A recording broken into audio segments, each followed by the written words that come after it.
Le fer brûlait contre sa peau ridée, laissant des marques semblables à des serpents rouges qui serpentaient sur ses poignets déjà meurtris par le temps et la souffrance. L'odeur métallique du sang se mêlait à la senteur âcre de la foule en sueur, massée autour de la colline du Capitole, ses cris résonnant comme le rugissement d'une bête affamée. Pierre sentait le poids du monde entier sur ses épaules courbées, non seulement le poids physique du bois rugueux contre son dos nu, mais le poids spirituel de décennies de prédications, de promesses tenues, d'âmes touchées par sa parole. Ses mains tremblaient, non pas de peur, mais d'une émotion si profonde que son corps fragile peinait à la contenir. Le soleil romain frappait impitoyablement sa tête grisonnante, créant des ombres dansantes qui semblaient des démons se moquant de son état. Même face à tout cela, sa foi ne vacilla pas. Mais comment un simple pêcheur de Galilée en était-il arrivé là, suspendu entre ciel et terre, convertissant sa propre agonie en un acte final de dévotion et d'humilité? Comment l'homme qui avait renié le Christ 3 fois durant la nuit la plus sombre de l'humanité avait-il trouvé le courage de mourir la tête en bas, se déclarant indigne de partager le même type de mort que son maître? Le chemin de Simon-Pierre avait commencé des décennies auparavant, lorsque ses mains étaient encore lisses et jeunes, durcies seulement par le travail honnête de tirer des filets lourds de la mer de Galilée. À cette époque, l'air matinal emportait le parfum frais des poissons et des algues, et le bruit des vagues contre la coque en bois de son bateau était comme une berceuse qui berçait ses rêves d'un avenir simple et prévisible. Pierre était un homme d'impulsion, de paroles qui précédaient la pensée, d'actions qui naissaient du cœur avant la raison. Ses yeux brillaient de l'ingéniosité de celui qui n'avait pas encore connu les profondeurs de la trahison humaine, ni les hauteurs de la rédemption divine. Ce fut un matin comme les autres, lorsque le soleil se levait peignant le ciel de rose et d'or, que sa vie changea à jamais. L'homme qui s'approcha de son embarcation n'avait rien d'extraordinaire à première vue. Cheveux bruns ébourflés par le vent, vêtements simples de lin, mains qui semblaient connaître le travail manuel. Mais il y avait quelque chose dans ses yeux, une profondeur que Pierre n'oublierait jamais, comme si cet étranger pouvait voir non seulement à travers son âme, mais à travers le temps, le passé et le futur, comme s'il portait en lui toutes les souffrances et toutes les joies qui étaient encore à venir. « Suis-moi », dit-il simplement, et ces 2 mots résonnèrent dans la poitrine de Pierre comme des coups de tonnerre lointains, annonçant une tempête qui allait changer la face de la terre. Il n'eut aucune hésitation. Pierre abandonna ses filets, ses projets, sa vie sûre et connue, pour suivre cet homme dont il ne connaissait pas encore pleinement le nom.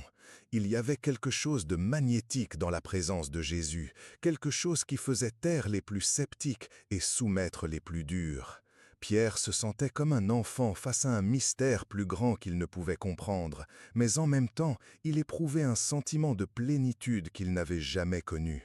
Les premières années aux côtés du Maître furent comme un rêve doré. Pierre marchait sur les routes poussiéreuses de la Palestine, sentant le sable chaud sous ses pieds nus, écoutant les paroles qui sortaient des lèvres de Jésus comme du miel qui nourrissait non seulement ses oreilles, mais son âme affamée de sens. Il y avait des foules partout, des visages pleins d'espoir levés vers l'homme qui parlait d'un royaume qui n'était pas de ce monde, des yeux qui brillaient de larmes de joie lorsque les paralysés se relevaient et marchaient, lorsque les aveugles retrouvaient la vue, lorsque les morts retournaient à la vie. Pierre devint plus qu'un disciple, il devint un roc sur lequel une nouvelle forme de foi serait construite. Jésus voyait en lui non seulement le pécheur impulsif et têtu, mais le leader qui émergerait des cendres de ses propres faiblesses. « Tu es Pierre, et sur cette pierre je bâtirai mon église », lui dit-il un jour, des paroles qui résonneraient à travers les siècles, des paroles qui portaient le poids d'une responsabilité que Pierre ne pouvait pas encore pleinement appréhender. Mais la gloire avait un prix, et Pierre découvrirait bientôt que suivre le Christ signifiait aussi partager sa souffrance. Les autorités religieuses de Jérusalem commencèrent à voir Jésus comme une menace pour l'ordre établi. Les pharisiens chuchotaient dans les couloirs du temple, leurs visages contractés par la colère et la peur de perdre le contrôle du peuple. Les Romains, toujours attentifs à tout signe de rébellion, commencèrent à observer avec une méfiance croissante cet homme qui parlait de roi et de royaume, même si son royaume n'était pas politique au sens traditionnel. Pierre sentait la tension grandir comme une corde tendue jusqu'à son point de rupture. Il y avait des moments où l'air lui-même semblait plus lourd, chargé d'une électricité qui faisait dresser les cheveux de sa nuque. Les foules qui suivaient auparavant Jésus avec joie commencèrent à diminuer lorsque ses paroles devinrent plus dures, plus provocantes, plus exigeantes. Beaucoup de ceux qui étaient venus en quête de miracles partirent lorsqu'ils comprirent que le suivre impliquait de porter une croix. Ce fut lors de la dernière scène, dans une petite pièce étouffante qui sentait le pain frais et le vin doux, que Pierre fit sa déclaration la plus audacieuse et en même temps la plus naïve. « Même si tous t'abandonnent, moi je ne t'abandonnerai jamais », dit-elle avec la conviction de celui qui n'avait pas encore été véritablement testé. Jésus le regarda avec un mélange d'amour et de tristesse, connaissant le cœur humain mieux que l'homme ne se connaissait lui-même. « Avant que le coq ne chante, tu me renieras 3 fois, prophétisa-t-il, des paroles qui coupaient Pierre comme une lame acérée, des paroles qu'il rejeta de toute la force de sa personnalité obstinée. La nuit de l'arrestation fut un cauchemar dont Pierre ne parviendrait jamais à se réveiller complètement. Le jardin de Gethsémani était plongé dans une obscurité qui semblait provenir non seulement de l'absence de lune, mais d'une source plus profonde et plus terrifiante. Pierre sentait l'odeur de sa propre peur dans sa sueur, une odeur âcre et animale qui lui rappelait que, pour autant qu'il suivait le Fils de Dieu, il était encore fait de chair et de sang, encore vulnérable à la terreur et au doute. Quand les soldats arrivèrent avec leurs torches flamboyantes et leurs épées reluisantes, Pierre réagit comme le pécheur qu'il avait toujours été, avec une violence instinctive et désespérée. Son épée fendit la nuit et trancha l'oreille du serviteur du grand prêtre, un acte né plus de la panique que du courage. Mais Jésus, même traîné comme un criminel ordinaire, s'arrêta pour soigner la blessure, faisant preuve d'une compassion qui contrastait brutalement avec la cruauté environnante. Pierre resta là, immobile, l'épée toujours à la main, comprenant pour la première fois que la bataille dans laquelle il s'était engagé ne serait pas gagnée avec des armes de fer. Ce qui suivit furent les heures les plus sombres de la vie de Pierre. Il suivit la procession qui menait Jésus de tribunal en tribunal, se maintenant toujours à distance de sécurité, mêlé à la foule curieuse qui se pressait pour assister au spectacle. Son cœur battait si fort qu'il était sûr que tous ceux qui l'entouraient pouvaient l'entendre. L'odeur de la fumée des feux qui réchauffaient les cours des palais se mêlait à celle des corps transpirants et des vêtements qui n'avaient pas vu l'eau depuis des jours. Ce fut dans la cour de la maison de Caïphe que la prophétie de Jésus s'accomplit d'une manière plus douloureuse que Pierre ne l'aurait jamais imaginé. Une servante s'approcha de lui, son visage éclairé par la lumière dansante des flammes, et dit avec la nonchalance de qui parle du temps qu'il fait « Tu étais aussi avec Jésus, le Galiléen ». Les mots sortirent de la bouche de Pierre avant que son esprit ne puisse les traiter. « Je ne sais pas de quoi tu parles ». Ce fut le premier déni, et il sortit de ses lèvres comme du venin, brûlant sa gorge et laissant un goût amer qui perdurerait à jamais. Le second déni survint lorsqu'un autre serviteur insista. Celui-ci était aussi avec Jésus, le Nazaréen. Pierre sentit la panique monter en lui comme de l'eau bouillante. « Je ne connais pas cet homme ». Sa voix était plus forte qu'il ne l'avait prévu, attirant l'attention indésirable. Les visages autour de lui se tournèrent vers lui avec une curiosité croissante, comme des prédateurs flairant une proie blessée. Le troisième déni fut le plus terrible, car il fut accompagné de serments et de malédictions, comme si Pierre essayait de convaincre non seulement les autres, mais lui-même qu'il n'avait jamais connu Jésus. « Je ne connais pas cet homme dont vous parlez » cria-t-il, sa voix résonnant dans la cour silencieuse. Et ce fut à ce moment-là, comme si l'univers lui-même conspirait pour rendre sa trahison encore plus douloureuse, que le coq chanta, son chant perçant l'aube comme une lance traversant le cœur de Pierre. À cet instant, Jésus traversa la cour, étant mené d'un jugement à un autre, et ses yeux rencontrèrent ceux de Pierre à travers la foule. Il n'y avait pas d'accusation dans ce regard, ni de colère, ni de déception, seulement un amour si profond et si compréhensif qu'il fit sentir Pierre complètement nu et exposé. C'était comme si Jésus pouvait voir à travers toutes les couches de peur et de couvardise jusqu'au fond de l'âme de Pierre, où brûlait encore une flamme de dévotion véritable, aussi faible qu'elle fut à ce moment-là. Pierre s'enfuit de cet endroit comme un homme possédé par des démons. Il courut dans les rues étroites de Jérusalem, trébuchant sur les pierres, se heurtant aux murs, sans destination précise, fuyant seulement la honte qui le consumait comme un feu. Il trouva un endroit sombre et isolé, peut-être une rallée entre deux maisons, et là, il se jeta par terre comme un animal blessé. Son corps fut pris de sanglots qui semblaient venir des profondeurs de son âme, des larmes qui lavaient son visage, mais ne pouvaient effacer la tache de sa trahison. Ce que le monde a tenté d'effacer est devenu éternel. Car c'est justement dans cette expérience d'échec total que Pierre trouva les fondements d'une foi plus mûre et plus solide. Il avait appris que suivre le Christ ne signifiait pas seulement être présent dans les moments de gloire et de miracle, mais aussi dans les moments d'abandon et de souffrance. Il avait découvert que la vraie foi ne naît pas de la force humaine, mais de la conscience de notre propre faiblesse. Les jours qui suivirent la crucifixion furent comme vivre dans un monde sans couleur. Pierre et les autres disciples se cachaient dans des pièces fermées, les portes verrouillées, chuchotant comme des conspirateurs, sursautant à chaque bruit dans la rue. L'odeur de la peur était presque palpable dans ces lieux étouffants. Pierre revivait constamment ces moments dans la cour, chaque mot de déni résonnant dans son esprit comme une malédiction. Il avait échoué au moment où il avait le plus besoin d'être fort. Il avait abandonné son maître alors qu'il avait le plus besoin de soutien. Mais puis vint la résurrection, et avec elle la possibilité de la rédemption. Pierre fut l'un des premiers à courir vers le tombeau vide, ses pieds nus frappant le sol rocailleux, son cœur battant non plus de peur, mais d'une espérance qu'il osait à peine admettre. Lorsqu'il vit les lins soigneusement pliés là où reposait auparavant le corps de Jésus, quelque chose en lui se ralluma, comme une brasse qui semblait morte mais qui gardait encore assez de chaleur pour allumer un nouveau feu. La rencontre sur les bords de la mer de Galilée marqua la véritable guérison de Pierre. Là, au même endroit où tout avait commencé, où l'odeur du poisson grillé se mêlait à la brise matinale, Jésus posa à Pierre la même question 3 fois. « M'aimes-tu » Chaque question correspondait à un reniement, chaque réponse de Pierre défaisait une couche de honte et de culpabilité. « Oui, Seigneur, tu sais que je t'aime » répondit-il 3 fois. Et à chaque réponse, il se sentait plus léger, plus pur, plus entier. « Paix mes brebis » lui dit Jésus, et dans ces mots, Pierre trouva non seulement le pardon, mais un but renouvelé.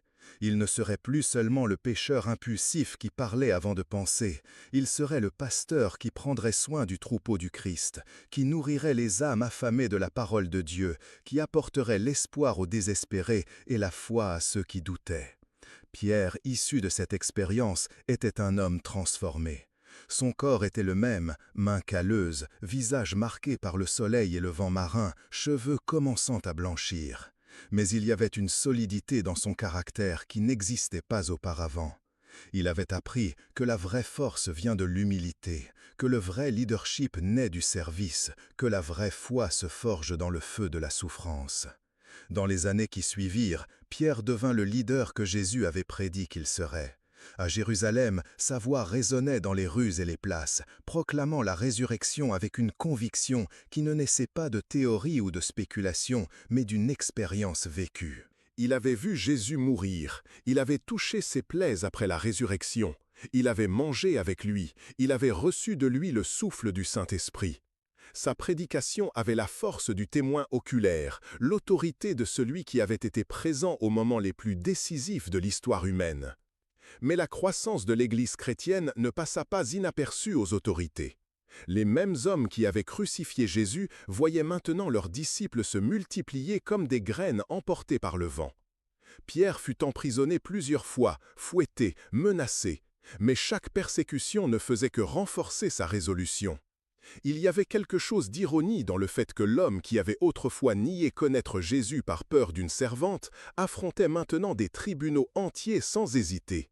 Si cela vous touche d'une certaine manière, abonnez-vous maintenant.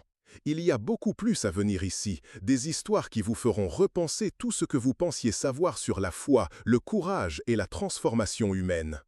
La persécution s'intensifia lorsque Néron prit le pouvoir à Rome. Le jeune empereur, initialement vu comme un espoir de renouveau, se révéla progressivement un tyran capricieux et cruel. Sa cour était un nid d'intrigues et d'excès, où la vie humaine valait moins que le divertissement impérial.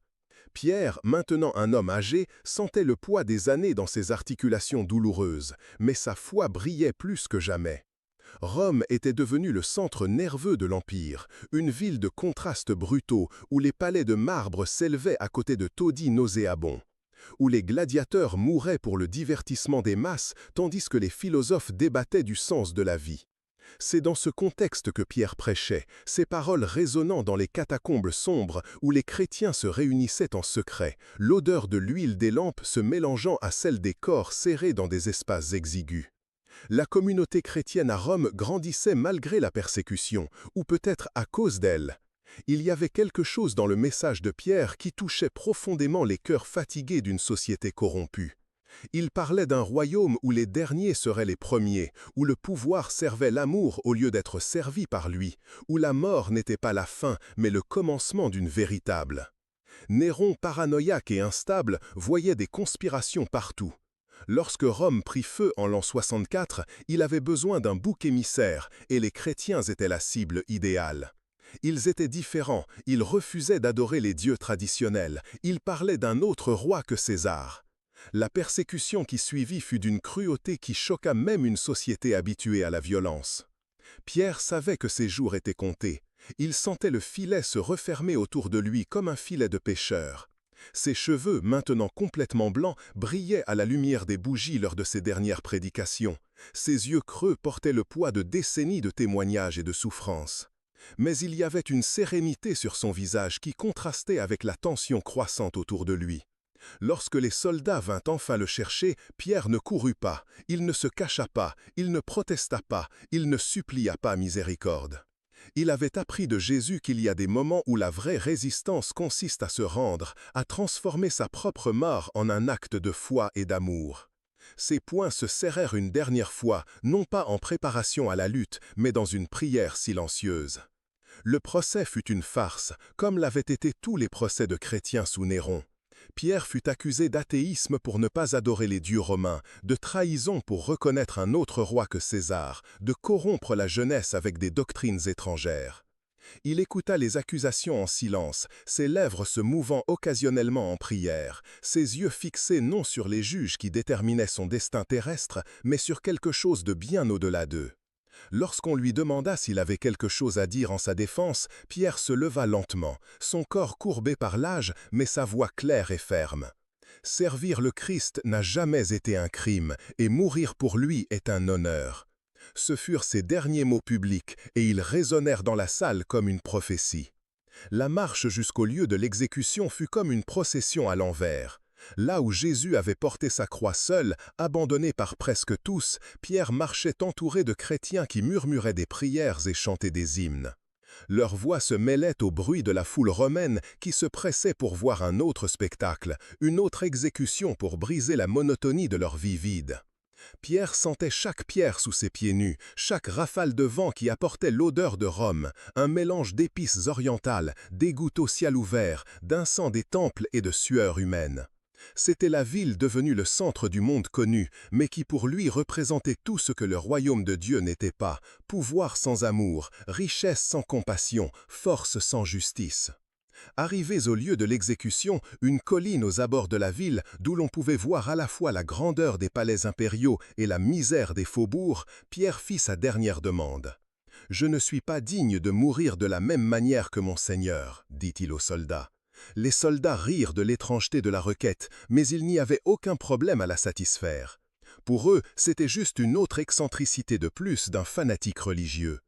Ils ne comprenaient pas qu'ils assistaient à l'acte final d'un cheminement spirituel commencé des années plus tôt au bord d'un lac lointain. Lorsque les clous commencèrent à transpercer sa chair, Pierre ressentit une douleur qui allait bien au-delà du physique.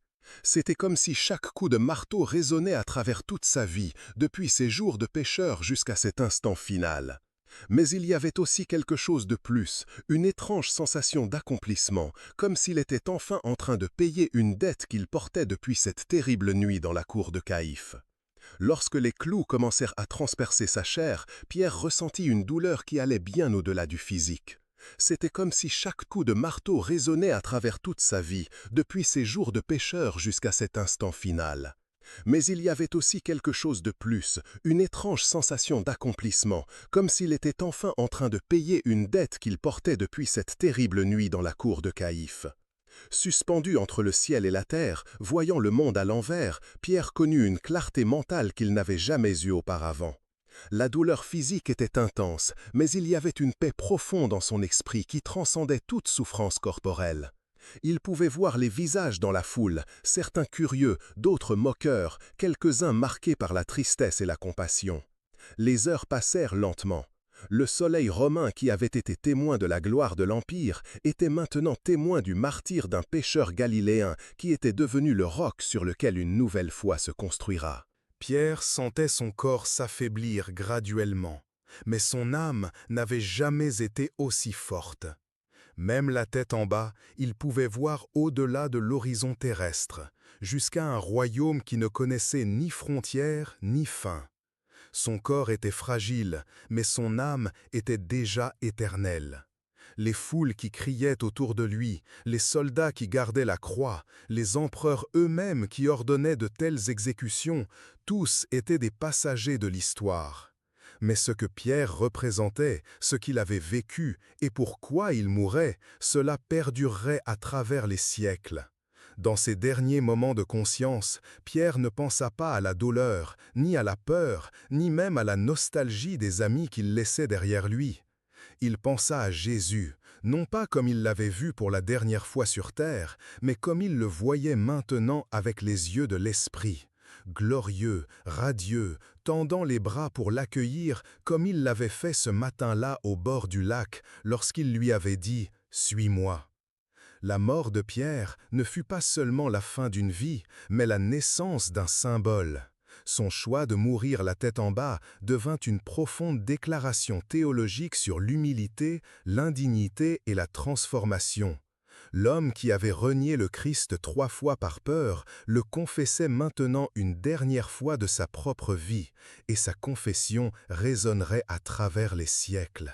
Rome continua d'être Rome après la mort de Pierre, cruelle, puissante, apparemment invincible. Néron continuait ses persécutions, ses excès, sa paranoïa. Mais quelque chose avait changé de façon irréversible. La graine avait été plantée au cœur de l'Empire et il n'y avait aucune force humaine capable d'empêcher sa croissance. Les chrétiens qui avaient assisté à la mort de Pierre ne la virent pas comme une défaite, mais comme une victoire. Il y avait quelque chose dans la manière dont il était mort, sans amertume, sans malédiction, sans désespoir, qui confirmait tout ce qu'il avait prêché sur la vie, la mort et la résurrection. Sa foi n'avait pas vacillé même lorsque son corps commençait à faillir. Des années plus tard, lorsque la persécution de Néron n'était plus qu'un souvenir amer et que l'empereur lui-même était mort d'une mort ignominieuse, les chrétiens racontaient encore l'histoire de Pierre avec révérence et admiration.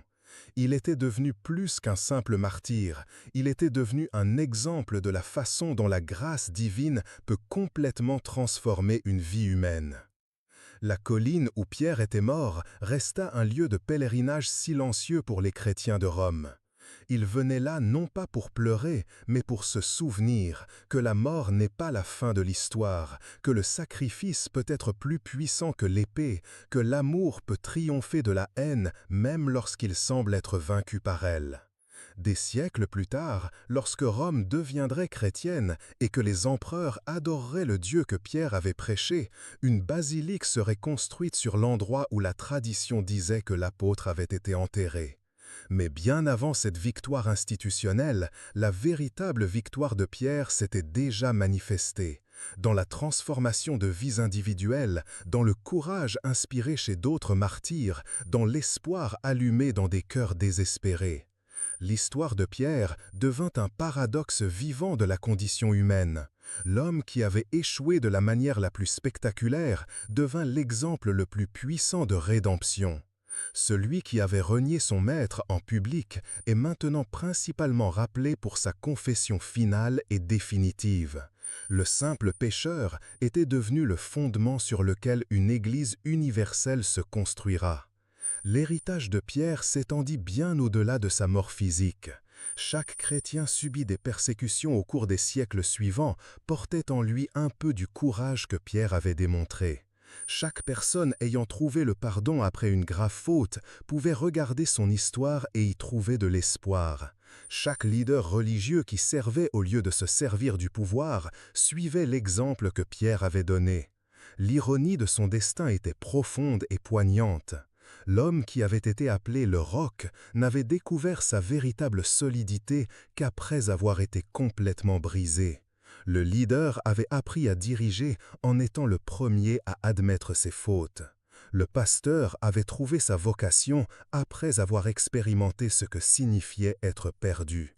Rome, qui avait exécuté Pierre, pensant éliminer une menace, a en réalité créé un martyr dont l'exemple inspirerait des millions de personnes à travers l'histoire. L'empire qui se considérait éternel a disparu, mais la foi pour laquelle Pierre était mort continuait à se répandre aux quatre coins du monde. Ce que le monde avait tenté d'effacer était devenu éternel. Le message de Pierre, que l'amour est plus fort que la haine, que la vérité survit à la persécution, que l'humilité conquiert plus que l'orgueil, continuait à résonner longtemps après que sa voix physique se fût tuée à jamais. Dans le silence final de cette colline romaine, lorsque les foules se dispersèrent, les soldats se retiraient, lorsque seul le vent nocturne soufflait entre les croix vides, quelque chose persistait dans l'air, non pas l'odeur de la mort, mais le parfum de l'éternité. Pierre était parti, mais Pierre restait. Il était mort, mais il avait vaincu la mort. Il était réduit au silence, mais sa voix continuerait à parler à travers les siècles.